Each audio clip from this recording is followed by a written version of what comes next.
Okay. Right. So let me Samir, if you just could just go a little behind. Yeah. give me a second. Yeah, Yes. Yes. sorry. No. So you should I have. was actually sitting and doing some other research. So cool. Guys, So yeah, it shows welcome.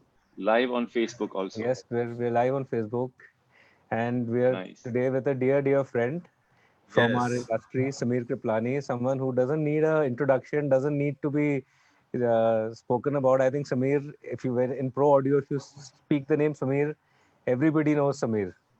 Absolutely. So welcome, Samir. Welcome, Thank you for Samir. having me. No, it's our Thank you for pleasure, having me. and thank you for coming, taking out time, and coming on with us on Celto Live. So I don't think Samir needs an introduction, but Samir has had an illustrious career, one of the leading foremost sound engineers in the country, most respected names in the country, and very proud to say also my dear friend from school days. So little known fact that he was called DJ Nico in school, which I recently got reminded of when we had our 25th reunion in December. And man, when Samir, after a point, Samir told the DJ, "You move." Samir was behind the console, and he rocked. So of course, we all know of his skills as far as live sound engineering goes. But Samir, I mean, believe me, I still have those videos from the group. You really rocked that party when you took it off in terms of the music you were playing. You really played the right music and the everything. And I remember you told me that you touched the decks after years. Yeah, after 20 years, over 20 years. I know it was completely unexpected. I wasn't since I haven't actually DJed in 20 years. I wasn't really expecting that I would do it. I had completely forgotten how to do it actually. But it's. I think once it's there in your blood somewhere, then and the beast sometimes just pops out. Yeah, And that night, the beast definitely popped out. But yeah. It was but a very different beast from the regular. even Days on the of But yeah, Thunder. even on the floor, you had some moves which were amazing. It was like Saturday Night Fever, like a John Travolta kind of a this thing. And trust me, people saw that video like, who is this guy? Because when I came back, I was showing that video. I was like, this is Samir, and that is completely different Moshe from the Samir everyone knows. Samir is cool, calm, composed. Okay. Everybody knows Samir as that. Samir, Right. really, he's always got his head on his shoulders and everything. And of course, Yeah. it reminded me of all those of the DJ Nico days. So DJ Sam, Nico. please share with us, your journey, which started as DJ Nico, and which then went on to sound engineering. You worked in studios, and then how you came here. So if you would share that with us. uh, I was always interested in music, and if you remember from school, uh, I used to do all the school shows, all the school plays. I used to act in them, or if I didn't act, then I'd be doing all the technicals for the school shows and school plays.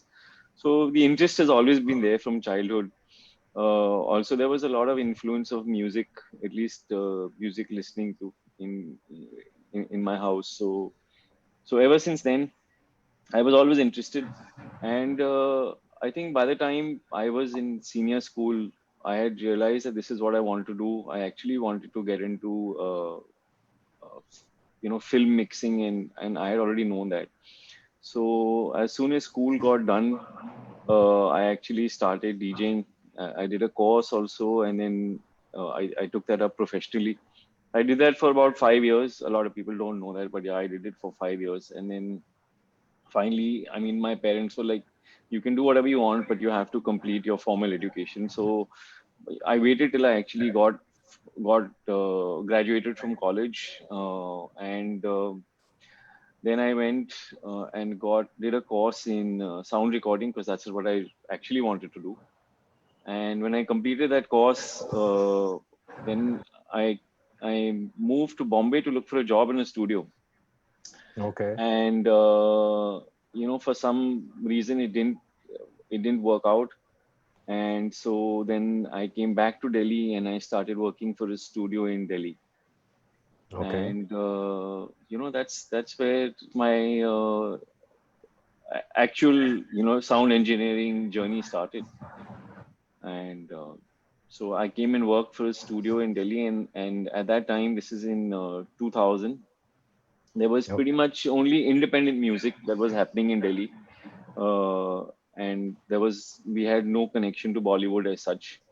um, and all the artists that I met in the studio while recording, they all wanted somebody to tour with them. And so that's how my live sound started. Okay. The artist wanted to, okay, in the studio whom you recorded for, they wanted you to start touring with them. Yeah, I mean, one of the first few artists that I was working with, Indian Ocean, I remember they had come into the studio and they were recording a song called Genie, which they released an album of also earlier. But we were just recording the single, and they was like, we need somebody to come on the road with us. Are you interested? And I said, why not? And at that time, in my formative years, I wanted to try out everything in sound. So I did. I tried my hand at whatever came my way. I didn't really choose to be in any particular sort of live sound, or I mean, in either live sound or studio. Or I did everything. I did news. I did location. I did playback. I did everything that I could get my hands on. I was so much more enthusiastic, I think, at that early age. In Yeah, I trying think. everything. Yeah, I think when we're younger, we are pretty much like that. We are, that's something we are willing to try everything. We're not choosy. But as we Yeah, start getting along in the years, then we start saying no, yes to this, no to this, no to that. I mean, yeah, you're right. I mean, I remember those days. I mean, you were the designated DJ for all the school parties. So many parties where anybody had this thing, it was Samir. So yes, okay. That that's also a very interesting thing for the youngsters and newcomers today. Do you feel that today that's changing where the youngsters are a little bit more not I wouldn't say, I don't know if the right word to use is focus, but they're more choosy and they're like, "Nee, I only want to do this. I don't want to do this." And us versus how we were in our earlier days. I think that there's a lot more access to information, which was not there, at least in the media and arts or entertainment industry that there is right now. We didn't have television wasn't as big as it is. There was no OTT. Right. There was hardly any internet, and even school Yeah, internet yeah. didn't exist. It wasn't. Yeah, So yeah. we didn't have access to information for us to have made up those decisions. Decisions. Yeah. The only good decision I think I took was that I knew that this was what I wanted to do. I wanted to be in audio, and I actually wanted to make film. I wanted that was set for in my head very early on, and which is why I went to Bombay to look for a job, and somehow it didn't work out. So I still said, let me work in a studio as a recording engineer. And when I did that, and I met all these artists, and they then asked me to come on the road, and I really didn't want to get into live sound because I had already, uh, you know, been in that market for 5 years. And I said, okay, why not? Let me just try it out. And after I tried it out, and it just gave me a sort of adrenaline rush that cannot be matched with by anything else. And somehow or the other, that kind of took off in a way where I didn't get time to spend in the studio because I was constantly touring. And Yeah, I think it was for a long period of time. Literally, the only time for so many years I met you was at international shows. Probably, I mean, we would literally meet from a show to show because when you were in Delhi, whenever in Delhi, and ever it happened that let's meet up or whatever, you literally didn't know where you are. I mean, I know I've lived like that for too long now. I think and this lockdown has kind of taught me that I've spent 20 years living each day as it comes. In a different city. I have lived the last 20 years of my life out of a suitcase. Yeah, I mean, Oh, even while I am home, I've always had a suitcase which was ready and packed just to go for the next day. And I mean, that's the way I live my life. And But is it because you get less notice? I mean, in terms of touring, it would be pretty planned, right? Or is it just that?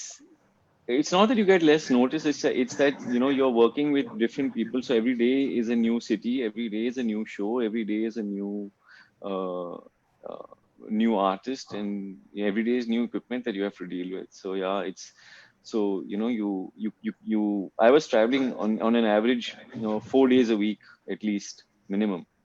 So it was pretty hectic actually. Yes. Yeah, that's and that too, and moving from a studio where it's kind of you're sitting in a place, one place for the entire day, then to be living out of a suitcase and actually be traveling 4 days. That's quite a huge change. That's It was a change from the studio life I had gotten used to at that point in time. I was recording and mixing a TV show called Jeena Isi Ka Naam Hai.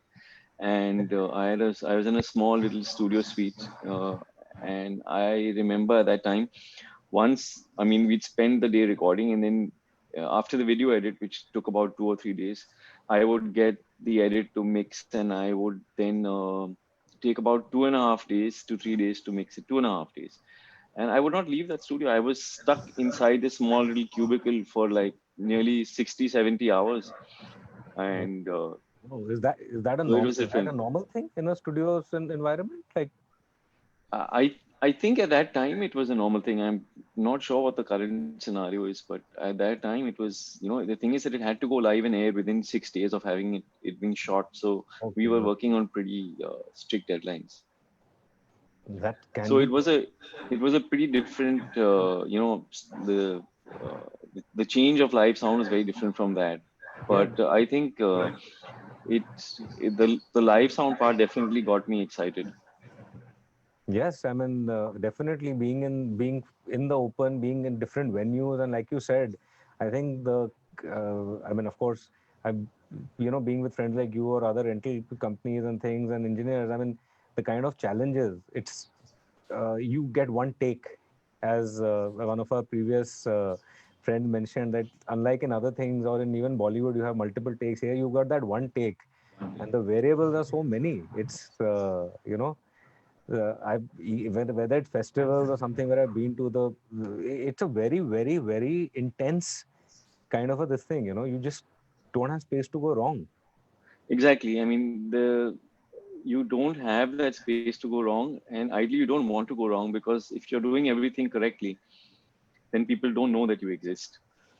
That's one of the facets of live sound. Is for many years people just thought, I mean, that musicians are playing on stage and that's it, and it's just being directly reproduced out of the speakers.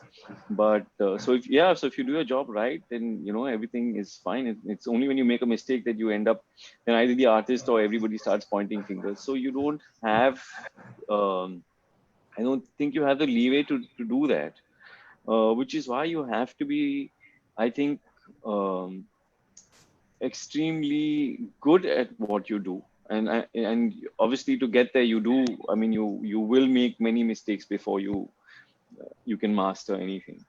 um, and there's so many fields that you have to actually master in this, to do live sound. I mean, right from electronics and electrics to audio to mixers to plugins to microphones to all that. There's a lot of fields that you actually have to get very proficient in. And then, as you're saying, and then every day is a new variable, because you're getting new gear, you get a new venue. Every venue is different, all the equipment is different. You get new mics, new stands, new drum kit, new everything, new artists. So And it's you have to be on so, top of the game so, always. so, Sumit, tell me, like you really made a name for yourself. You are truly. It's not just like that you are one of the most respected sound engineers. I mean, I know if you actually started to give me all the reasons, it probably would go on for hours and stuff. But if you could just, like, what did it take to reach from when you moved out of the studios and you went into live sound, and first with, of course, Indian Ocean, and then with so many other well-known bands and everything. What were the key things which like kind of what you hear, if you could summarize? Uh, I think the biggest thing is passion, and I don't see anybody who's gotten into this industry who doesn't have the passion. I mean, because that's what is fueling all this for anybody, because it's, as you're saying, it's a very difficult life. It's very hectic. There's too many variables. So you have to have something that's driving you. And uh, I think what got me in was definitely the passion, and that kept me in. But there was also luck, which I will say is played a big role, because I mean I would have been either somewhere else, or I would have been in Bombay. I would not have been in Delhi, and I took that conscious decision to stay in Delhi. And I think that is one of the major advantages, was that at that time there were very few engineers, so there was Engineers, yeah. enough work. There was enough work that came my way for me to learn, and there was I had good mentors. I had very good support from all. I mean, all sides, from vendors, from uh, I mean, even OEMs, from artists. Even artists would say, "Okay, fine, come on board." And I mean, in those days, it was more experimentation. I mean, we were learning. I mean, still learning, but I mean, it was there was a lot of support from everybody in the industry. Right. So because yes, in your Live Sound, I think you started, that means around 2000 In approximately. 2001, I started doing live 2000. sound. Yeah. So at that time, it was a very different industry. Whether It it was a was, very different industry. I had the good fortune of working with audio design, which was Audio Track at that time. And I mean, we had a policy that whatever came up on the rider is we would supply that. So, we ended up buying a lot of good gear at that time. yes, yes. I So, think, and yeah, getting used to learning and using all that gear I think no was doubt about it. Navneet has been a pioneer in that way. He's always, definitely. in terms of gear, he never compromised. It was, No, he never, I mean, at that yeah. time, whatever showed up on the rider, it was a policy that if it's on the rider, it must be provided. So would you say, I mean, that would the riders were stricter then than they are now? Would you say that, or was it the other way around? I mean, because at that time there I, was much less gear also in the market, na? so as I was saying, because there was such less access to information and access to equipment, um, the riders were definitely uh, not. I mean, they weren't uh, as broad as they are now. But because there wasn't a lot asked for, we were able to actually attain what was there on the rider and provide what was there on the rider. Nowadays, engineers are getting very strict about what they want, but they're asking for also a lot of equipment that now, luckily, we are able to source in India. Yes, of course. Yeah. In the last 20 years, it's drastically changed what is available, what is not. I mean, 20 years back, people literally had to hand carries things and Yes, bring them. yes, I mean, so many people who did that, including us at sometimes would have had done that at when we started and stuff. And today, you literally get world class gear at your this thing. Tell me, would you, in your opinion, would you say somewhere because we know that skill is a very important thing.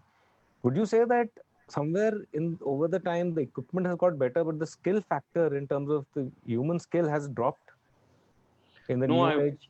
no, I won't agree with that. I think that our, our skill level has definitely gone up. Also, as I'm saying, because of access to information, also because we've now got some really, world class schools that are teaching audio engineering, which were not there in those times earlier. So Yes. now they're there. So I definitely think that the skill set has gone up to a level where now, as I mentioned earlier, I mean, when I started out, we would hardly get any equipment. Now, not only do we get the equipment, in the last couple of years, I've reached venues where it's all ready, it's all set up, and I don't have to think about repatching or doing everything from scratch again on my own. So the skill set has definitely So gone up. that is something which you faced previously, where you would go in and then you would have to repatch and things like that, which now you don't have to do. Yes, when I started out, it was, we'd send out a patch list or we'd send out a rider, and you would either not get the equipment or you'd get it up, but it wasn't hooked up correctly or it wasn't done. So that skill set has changed. Those things have changed. I think major role by a lot of the OEMs in partaking in this and giving education to a lot of it. So I think you're a part of it. You're also teaching at SCAC, you're a faculty there.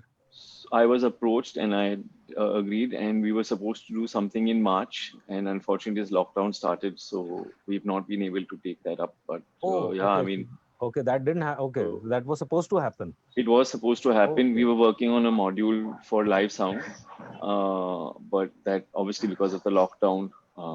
But I have done a lot of workshops for quite a few manufacturers in the past, and I've given quite a few lectures at Palm. So yes, I know that. I know that. And you were initially you were also very instrumental when DNB came into the country. I think you were you were one who was primarily involved in educating people about it. I remember that, if I'm not wrong, with Digital Advantage, yes. Yes. Yeah. So Moshe, we have to now Because get Sam to. Samir spoke about very honestly about luck and passion. I think that was a very honest answer. Samir, with luck and passion, was there any person or sound engineer that inspired you to get into this field? I always wanted to do sound, but many years ago I went to see a Friends of Music. I used to go and see all the shows also, and I remember seeing at that time I remember seeing Vikrant mixing this Friends of Music. Mrigya was playing, I remember, on a Crest VX console, and I was like, this is what I want to do. I need to learn how to do this. And I think that's when the active decision to go and get a diploma in sound was, And you went to Arizona taken. for that, right? So I went to a school in Arizona, Conservatory of Recording Arts and Sciences, and I think that has been one of the best decisions that I took. I approached a lot of schools. There was actually, unfortunately, at that time, there weren't too many in India. So I started looking outside, and there was I approached a couple of them, and CRAS was very prompt in their response and very inviting also. And I think their education also, I have to say that level of education was at that point of time so impressive. The number of studios they had, the curriculum that they had. The curriculum was actually written by Robert Scoville. Oh, okay. So I think that was like one of the best decisions I've ever taken. So that would have given you a very global outlook to things when at a very early time in your career, just when you were starting off. My curriculum had one class of live sound every week, so it really wasn't. It was more about audio and more about signal flow and more about mixing and all that. So it was a very broad sort of curriculum, but they drilled in signal flow in such a way that you can't forget it. It was so they were very good that way in seeing that you understood what you were being taught. It was you were made to understand everything, and you just couldn't go ahead if you had any doubts at all. So basically, you're saying that the foundation that built your foundation. That built my foundation. Yes, I think that was the biggest stepping stone into everything else. And now I very clearly remember. Probably you might also not remember this. Since you talk about signal flow, we had a demo at Mallu Farms, and the first thing you came and I was like, Samir, so hear the difference between the system, and you said your signals, your left right are not balanced. I still remember you took out the cables and you did that many I years don't, back. I don't. yeah, I don't remember You actually. don't remember? I remember that. You immediately came and said, "But your left and right are not sounding right," and you, yeah. So that makes sense. You know, the basics if are not there, you can't build a skyscraper on it. No, Right. so the basics were ingrained in such a way where you and that foundation was just so good, I have to say, and that's that's a big reason why uh, everything else just fell into place, to be honest. Is a is Domino a effect. hobby and an interest to you also. So I think that's what has been the foundation of the foundation. You know, a lot of hobbies can turn into your your mainstay of income or your professional career or whatever, but um, and sometimes it works very well. So, and I have to say, for me, luckily, everything panned out. I mean, I didn't choose live sound; it kind of chose me actually over after having tried everything. But I think it's in today's day and age, we should have other hobbies as well. You know, this is Yeah, yeah. And now the times to come, it's very important that we all have to develop those. But so, Sam, tell me when before doing a gig and with artists, and you are working with the best. So, like, do you sometimes listen to their music before, or maybe attend their jam session to get an idea of the kind of thing they'll like to hear, or, the kind of sound they want, so get a better idea. so. With artists that I've been touring with permanently, obviously I don't need to listen to music because it's now that's also there, been around for like so many years. But I mix a lot of festivals. Luckily, there's been so many different festivals in and around India. Uh, so I just did the Jaipur Jazz and Blues Festival. I did the Udaipur World Music Festival. I did the World Sufi Festival, all in the last, just before lockdown, between February and March. So what I do before the festival is, or before, if I'm mixing an artist I've never heard before or working with for the first time, I will try and go on to YouTube and see, what they actually sound like or what songs they play. So yeah, I mean, I don't get to see any of the jam sessions, but I definitely go on to YouTube and take a look to see what their setup is, because I get to read the rider and I look at the rider and then I was like, "Okay, let me just go and see what it actually looks like on YouTube or what they're playing in." And it's not a lot of time, but it definitely helps. Okay. To get an idea. So, tell me that along the way, in terms of rider, like, so must have happened a lot of times that you don't get the stuff you asked for. You know, how do you what do you do in that kind of a situation? Is it improvise or what? So I mean, when we get a rider, let's say from an artist that we've never worked with before, or it's a festival, or it's out of station or something else like that. So we get a rider and then we will find out who the vendor is for that particular event, and then there will be a couple of mails back and forth between all three parties. I will find out what's available. The vendor will reply back saying these are the alternatives that are available. We'll send it back to the artist. The artist will say, okay, it's acceptable or not acceptable. So there's a couple of mails that go back and forth, and we have to obviously reach some resolution or before show day so that everything gets set up. And I will usually try and go and look at the venue first if I can. I'll try and take either the production head or the vendor to the venue to see what all can be done, and then we start doing everything on the drawing board once that gets finalized, all the equipment gets finalized. So the thing is, it's become much better now. We do have access to a lot more equipment than we had earlier. A lot more backline is also available, so it's not that bad. So, on this only, how would you say that the touring setup has evolved over the years? I mean, of course, one is the lot more equipment available, but in terms of other things, like you mentioned previously, like the plugins and things, and also, how would you say that has evolved?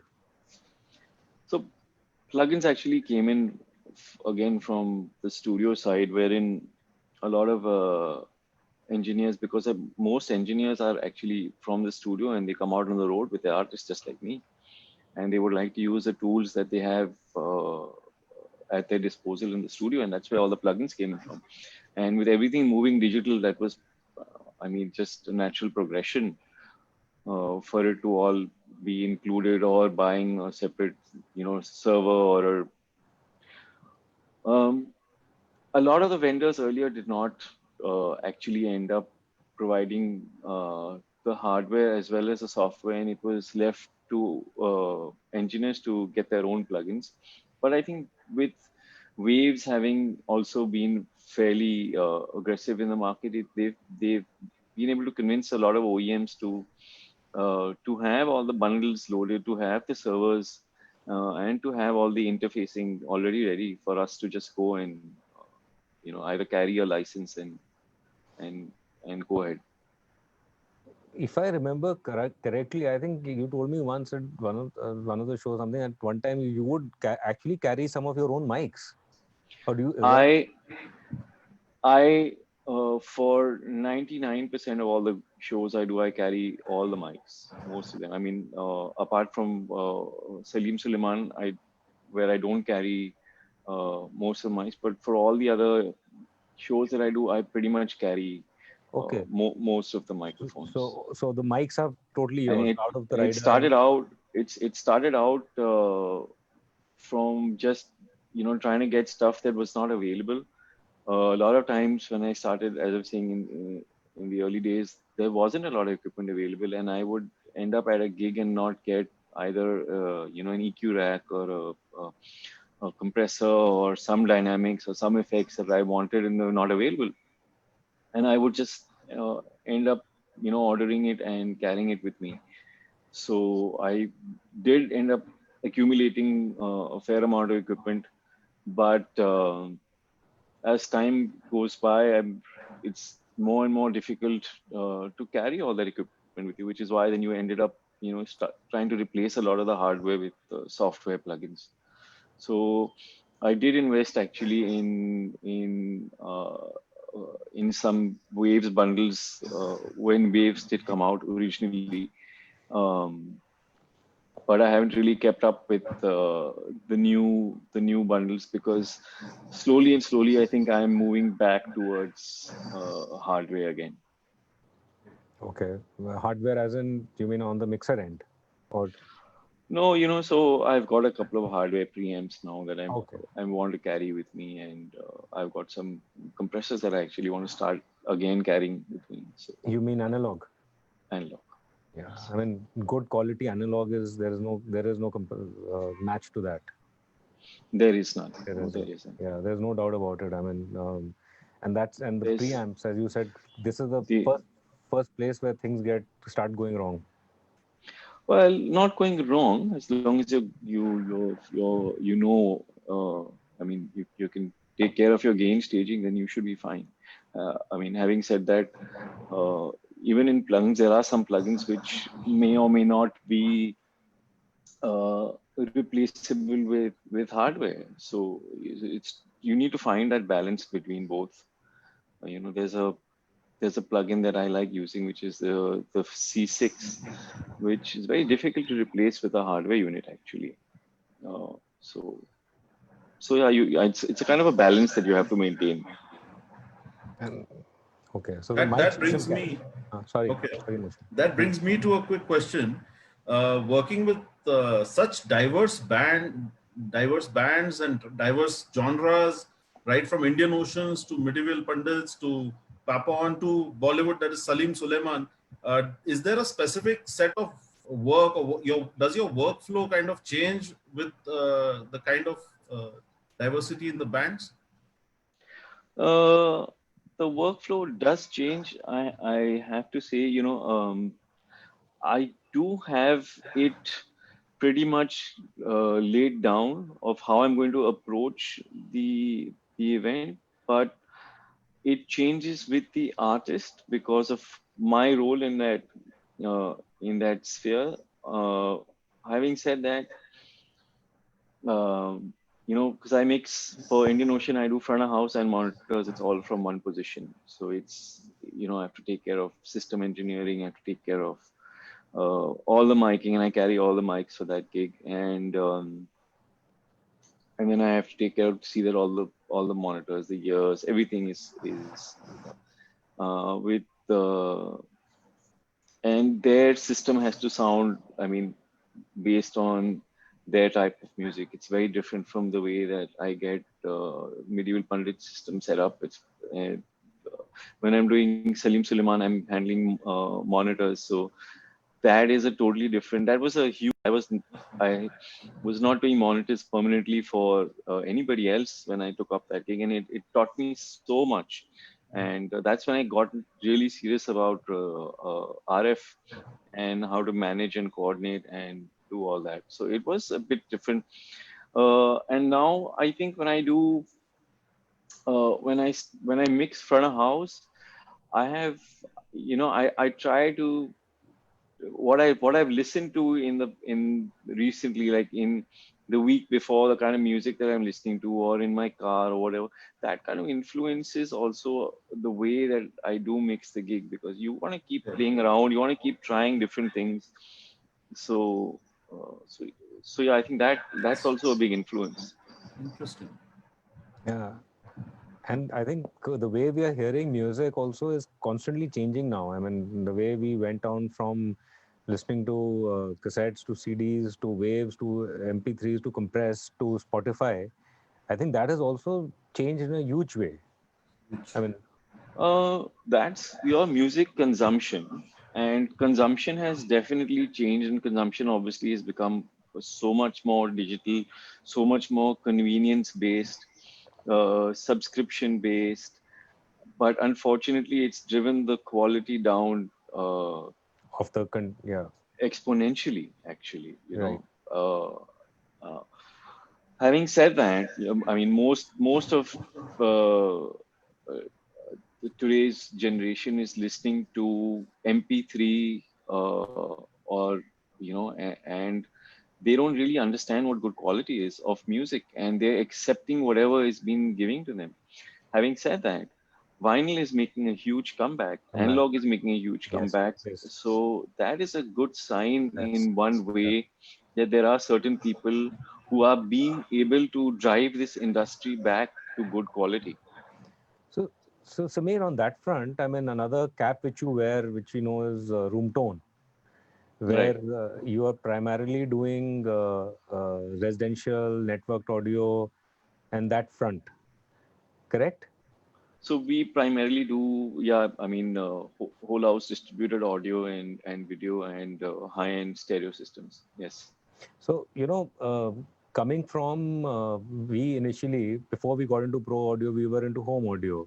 And I know exactly precisely how different these two fields are. I mean, the only common part is audio, but otherwise, pro and home could actually be two completely different things. It could be like doing two different businesses, or the mindsets required are completely different. So, and you especially, you're at the forefront of life. I mean, you're not like, you're the kind of shows and stuff and the kind of artists you're doing, I think, pretty much cutting edge live sound. It's not even anywhere less than cutting edge. So how do you go between these two? Because personally, I honestly could not do it. I mean, when we started doing pro, the the mentality which you need in a pro setup is completely different. What you look at, what everything is different. So how did you manage to do this? Because I know you're still doing very well and you're very successful in your free time, which is when you have to do room tone. I I, uh, I don't know if what free time means. Firstly, I don't know what free time is, because whatever time I have gets dedicated towards running this installation business. Having said that, you're definitely right when you say it's a totally different mindset. It's a completely different mindset. I unfortunately I come from the live sound industry per se, and it was very different because I had, as I said, I had support of the industry. I had support of my artists. I had support of my vendors. I had people who, were helping me, or who would. And if I said, I want this mic, or I want to try this, or I want to try that, there was never any. There was always acceptance.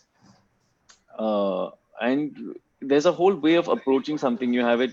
You have a way to approach a certain problem, and because as you're saying, we only get one chance, we have to find a solution if there is a problem immediately.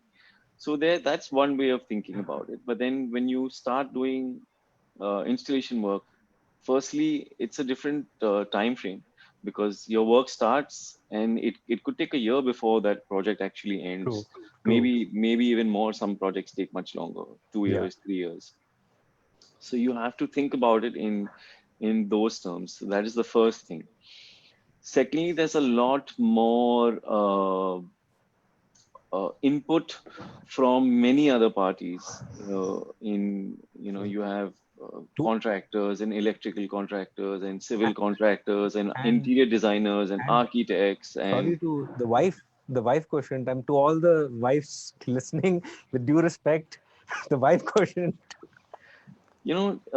so yeah. So I mean, it's not the wife quotient. It's more of like an aesthetic quotient, where you have to be Yeah. mindful of what the aesthetics are, how it's actually going to fit in with everything else, and in that kind of in that field, the aesthetics take precedence over everything else. Everything. So it's But what I have, form over function, actually, in a way where. So plus, then there's, apart from the planning and the many months of planning that goes in, and the many revisions that go in, and then the execution and maintaining an execution team and maintaining levels and standards that we want to adhere to. There's also after sales and maintaining that. That also it takes up a lot of my time, actually. And it's a very, very different mindset, because you're looking at different products, you're thinking differently. You have to, there's the economics, there's also interfacing with as you're saying, directly with the client, and seeing that, and they're fairly certain about what they want, and sometimes they're not, and you can handhold them in getting or pushing your part of, what you would really think is going to suit that space. Uh, yeah, but it I is a think that, different mindset, and unfortunately, I think somewhere down, I kind of have to divide my brain in half and keep shifting between the two.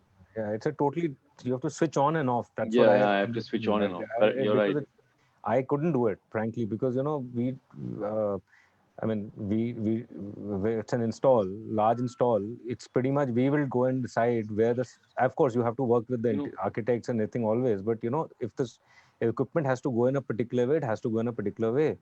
Whereas, but as you you, know, hmm, so the good part, I mean, I don't know anybody else who's actually doing both these, because they've, as you're saying, they're completely different verticals.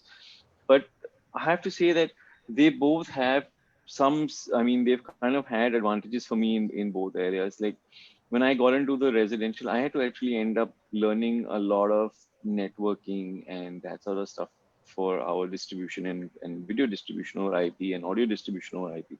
So that helped a lot in my live sound business. And then obviously the doing live sound has given me a lot of help in establishing this other part of the business. So yeah. yes, that's very true. That's also yes, that's very interesting. You've kind of carried forward what the best of what you learned there into this. And this is something which I think a lot of people who are only into one particular thing, they're not able to see that other side of it, because pretty much they're not aware of it. So Yeah, plus the good part with again with doing the residential thing is that I'm constantly listening to different systems and different speakers and different preamps and different amps. So, that learning process on that side is carrying on, constantly. yes, that's also important because yeah, different systems do have a different type of sound. I mean, and as we all know, of course, when it comes to I mean RTA, everybody doesn't listen necessarily to a flat RTA sound. I mean, we're listening to music, and music tastes are also subjective. And what I have come to see when doing especially residential or to some extent even commercial audio, it is a person's perception. What I might like, he might not like it. There's so many people who don't want flat. I mean, majority actually don't want flat. I mean, some people want very heavy bass. Some people want it to be very bright on the HF part. Even while giving a demo, we find that somebody says they are treble badhao sort of a thing. So that's what you have to actually ascertain in the first couple of meetings with your client, uncertain what sort of musical tastes, or this thing that they want, and that's a learning process, and then being able to basically carve out a solution for them based upon what their tastes are. Yeah, right. So yeah, that's a learning process. Interesting. Very nice. So, Samir, there are a lot of aspiring engineers who seek your advice on two levels. One is the general advice in terms of how they should go about getting into this field in terms of education or anything, any specific institution that you would like to suggest. And secondly, how they will be approaching this post this world crisis. So how their aspirations, how should they address their aspirations? Um, I would say that the the path to success is gaining knowledge firstly, and knowledge now is open. I mean, the last 3 months, the amount of free webinars that have been conducted, I mean, is by every single OEM, by every single equipment manufacturer, by integrators, uh, by organizations, by media organizations and event organizations, and by the industry as a whole. There's been a lot of industry support in a way where you can gain the knowledge that was earlier not available to everybody.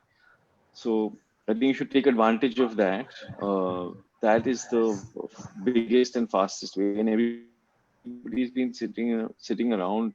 So I'm assuming that most of you probably have attended a lot of these webinars or training sessions or workshops. That is, and knowledge is key in this business or any business.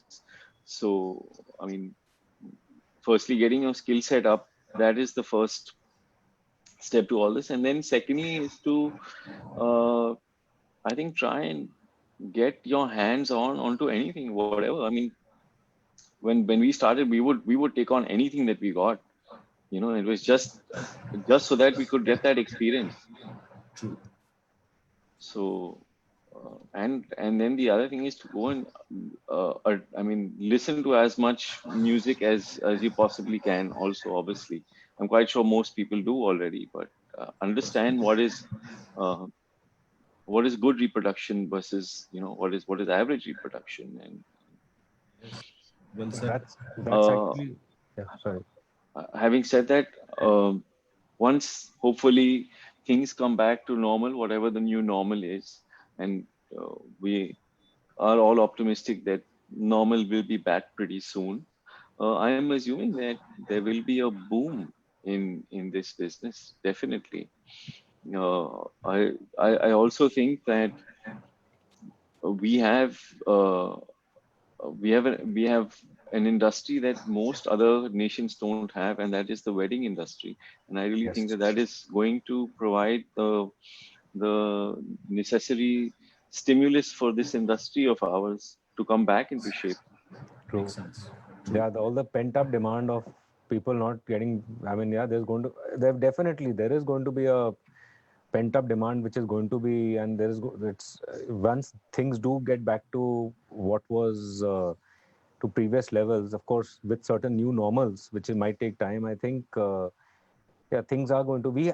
I think you're right. We have our captive consumption itself of things is so high that we will be able to bounce back much faster once things do become, you know, No, we will, because there, as I'm saying, there will be a new normal. there may be certain restrictions, but unlike other countries where their consumption of entertainment is pretty limited to standalone concerts or to uh, you know our industry will definitely, I mean, we have this entire other wedding industry vertical Vertical. to Yeah, completely rely on yeah, yeah, to give us that. absolutely. So I I'm mean, quite sure that unfortunately, I mean, our government has not provided any relief. actual economic stimulus to the entertainment industry compared to I mean the some of the other countries in the world. Yeah, But we will get it, and we will bounce back definitely. right. Yeah, I think in your well, other Western countries, they have birthday. I mean, their weddings are like equivalent to the birthday parties we have almost. So yeah, you're right. I mean, the wedding industry is a vertical in itself, which is completely. Um, so we had certain questions which we received when we got to know that you're coming on. So we received them previously already. Karthik, he got certain queries and stuff. So I'm just going to ask Karthik to. There's some young budding engineers or who wanted to know these things. So Samir, Karthik, could you please ask? Could you? Yeah. Hi, sir. Can you hear me? Yeah, hi Karthik. Hi, sir. It's a pleasure talking to you. So, these questions I received from Instagram. So, I'll read you Okay. the first one. It goes like, how do you go about miking a drum kit? What are your first choices of microphones and their placements, basically? And like, what kind of processing do you use to a drum kit? Okay. So, I mean, the first and most important, in which is something that I do, is I set up the drum kit. And obviously, once I set it up, I tune the drum kit. And uh, and then once the drummer comes in, he will reset it up and he will retune it. But I just do it because it's part of my workflow. That's the way I do it, because I just like to see that it's all ready before he comes in. Uh, so once the drummer comes in and tunes the drum kit, which is what I'll wait for, I will hear it with him, and then I will actually start placing mics, which again, in most cases, are my own mics. Currently, I've got Sennheiser E904s and DPF 4099s, and I will choose depending upon the drum kit, the drummer, and the genre of music on what I'm going to use that day, or just what I feel like, or what the drum kit sounds like, or where the acoustic center of, I mean, every component in that drum kit is. I used to use a Sennheiser 901 for many years. I still carry it with me, and but what I have been getting over the last couple of years is a Shure, I think, Beta 91. So I'm pretty between the two, even though one is a cardioid and one is an Omni. I'm pretty comfortable with both of them, and that's what I will mostly use for the kick drum, is the inside mic. I used to use a blend of the inside and an outside, and my outer kick would be a D6 by Audix. I don't usually use that anymore. Um, and again, how I process uh, my drum kit uh, is again really different. And I mentioned this earlier. It really depends upon um, what music has influenced me, that that current week or that current month, or that apart from the genre of music that I'm mixing anyway. And so I do treat uh, I try and double up my kick and snare always, because then I can always process them differently. Again, it also depends upon if I'm mixing just monitors or if I'm mixing front of house and monitors from the same desk. If I'm just doing front of house, then I will try and use double it up just so that I can get two different sounds for different songs. If I am doing front of house and monitors, then I have a separate page just of the drum kit, so I can send different levels to different ears or different wedges with a different EQ from what I'm doing for the PA. Um, I do compress all the toms separately, and not through the same bus, and uh, I don't compress my overheads because I think the overheads are the most important. I'm very particular about my overhead miking, by the way. And Okay. most cases, I will actually use 3:1 for the overheads. Sometimes if I use and sometimes I use the AKG C414s for overhead. Sometimes I use the A3000s. Sometimes I use E914s or Neumann 184s, and I carry all of them. So it really depends upon the genre, the venue, my mood that day, also the drummer, all sorts of stuff. Sure. The next question is also related to this. Like, what is your favorite compressor that you use on a drum kit? Is there a specific compressor that you use on different parts of a drum kit? Say toms, for example, or snare or kick, whatever. Uh, Again, it's fairly dependent on the the artist that I'm mixing. And you know what's happened over the years is all of us have developed a particular show file based upon a particular desk. Not that I'm averse to using different desks. I'm fine with using any desk. So depending upon the desk that I'm getting, depending upon so my plugins will change based on what I'm getting. So there's a different sort of plugin that I use when I'm using a Digico, a different sort of plugin when I'm using an Avid, and a different sort of plugin if I'm using an Allen and Heath. So I'm not really stuck to using one particular plugin, though as I did mention, I like to use the C6 or any sort of multi-band compression that's taken precedence over the last couple of years. Great. So the next question is, do you like to mic the bass amp or you take a direct DI signal? How do you process the bass, basically, is the question. I prefer to take a DI. DI? Yeah, That's good. I prefer to take a DI. And again, how I treat the bass will be dependent on what signal I'm getting off the bass. So I've had the good fortune of working with some really good bassists where I have not had to do much to the bass, just like a dB or two of EQ at maybe uh, uh, you know uh, 300 hertz or just a little, take the muddiness out. I don't really add a lot of brightness to it. But again, it really depends upon the genre. Sometimes I might just do a slight high, a high pass at about 40 or 45 hertz. It really depends upon the genre. And it all depends upon what you're getting off the bass. Sometimes it's so clean that you have to do nothing.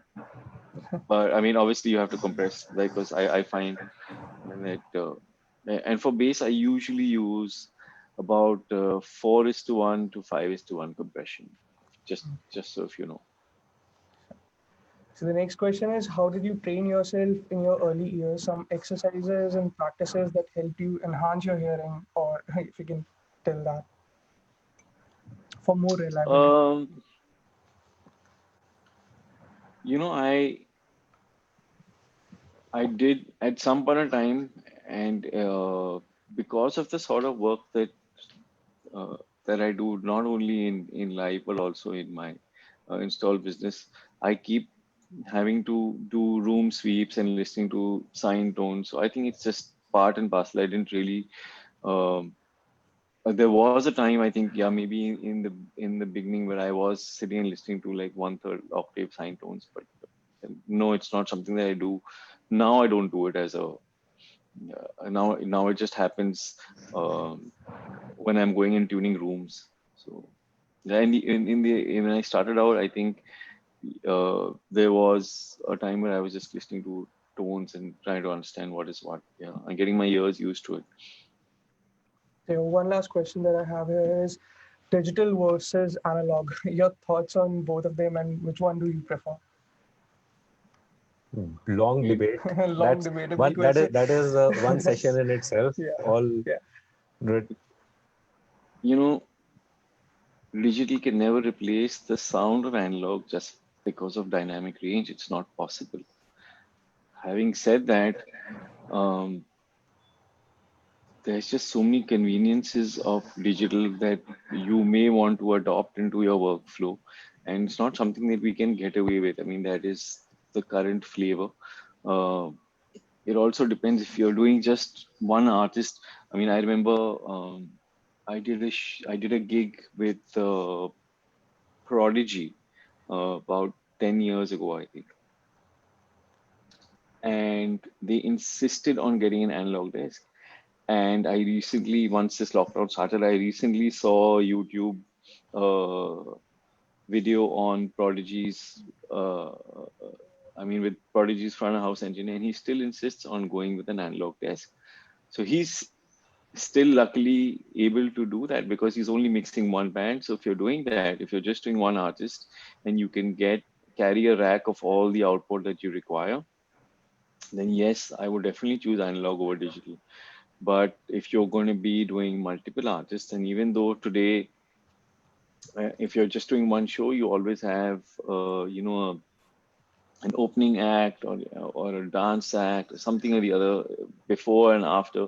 So I mean, it's easier to go with digital and try and get uh, just your just some of the analog gear that you want to carry around with you. And there's a couple of people who moved back to analog in the recent past, and I think that's now what's going to happen in the future as well. Yeah, convenience is a very big thing, which especially as the shows are getting more and more complex and stuff, that the convenience factor.